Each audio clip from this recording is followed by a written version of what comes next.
I don't really like risk for risk's sake or anything. And I do think that a lot of things are very risky with a low chance of success. But if you want to try to come up with an innovative breakthrough, that's going to be how it is. And anything which is significantly innovative is going to come with a significant risk of failure.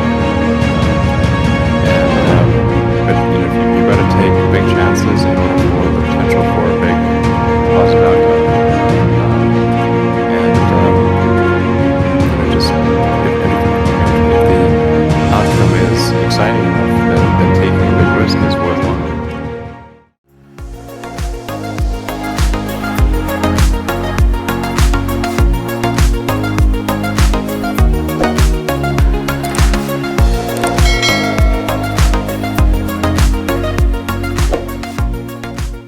I don't really like risk for risk's sake or anything. And I do think that a lot of things are very risky with a low chance of success. But if you want to try to come up with an innovative breakthrough, that's going to be how it is. And anything which is significantly innovative is going to come with a significant risk of failure.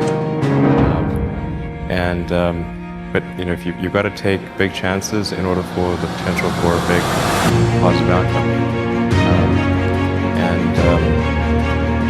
Just if the outcome is exciting enough, then taking a big risk is worthwhile.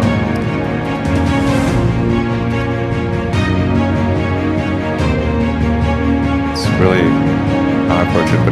But then once executing down a path, I actually do my absolute best to reduce risk, or to improve another way of saying it, to improve the probability of success. Because when you try to do something that is very, very risky,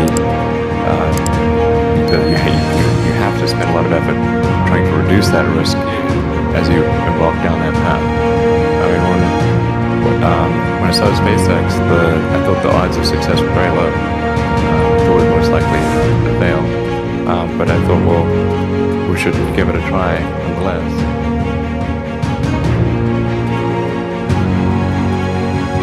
Certainly, there are times when things don't go well, and then that's quite dispiriting, for sure. And so then it's difficult to proceed with the same level of enthusiasm. But I do think the things that we're doing are pretty important to the future. And if we don't succeed, then it's not clear what other things would succeed. And if we don't succeed, then we'll be certainly pointed to as a reason why people shouldn't even try with these things. So I think it's important that we do whatever is necessary to keep going. Succeed is like eating glasses staring into the abyss. I mean, what tends to happen is it's sort of quite exciting for the first several months of starting a company, and then reality sets in. Things don't go as well as planned. Customers aren't signing up. The technology or the product doesn't work as well as you thought. And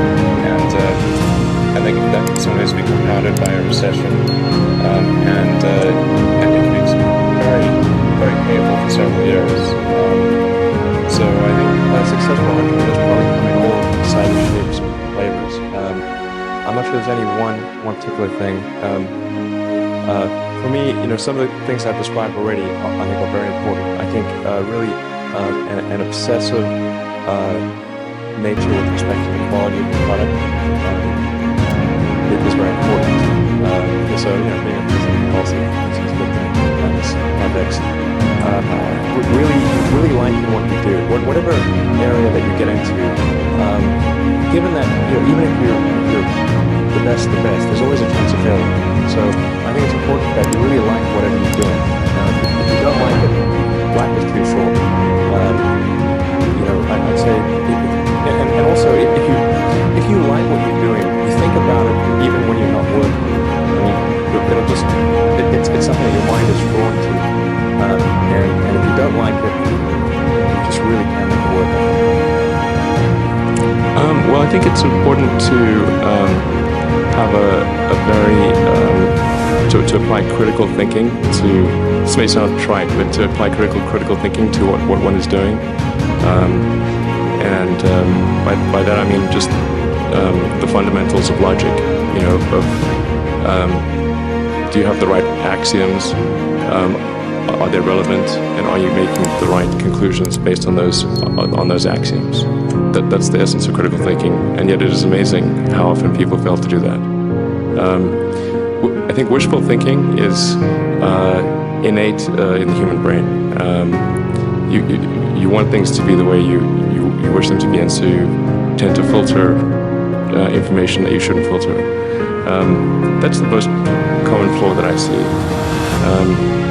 And then I also tend to see that people, instead of reasoning from first principles, they will tend to act in a manner.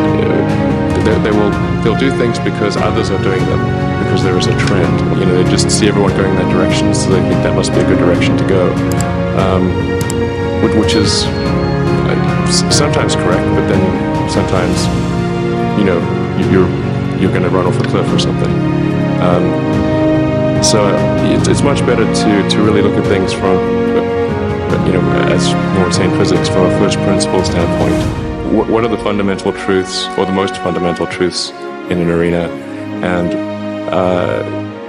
what can you, any conclusions, logic that you come to must be derived from those fundamental truths. If you want to do something really innovative, you have to apply a sort of first principles analysis, and don't reason by analogy. Analogies are referencing the past. First principles means you look at the most fundamental truths in a particular arena,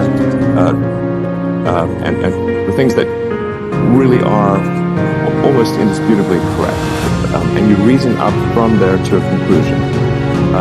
And if you see that conclusion is at odds with what people generally believe, then you have an opportunity. Now, you can't operate like that on all things because it takes too much mental horsepower. So most of life you have to operate by reasoning by analogy. But if you really want to innovate, you must reason from first principles to identify the problem.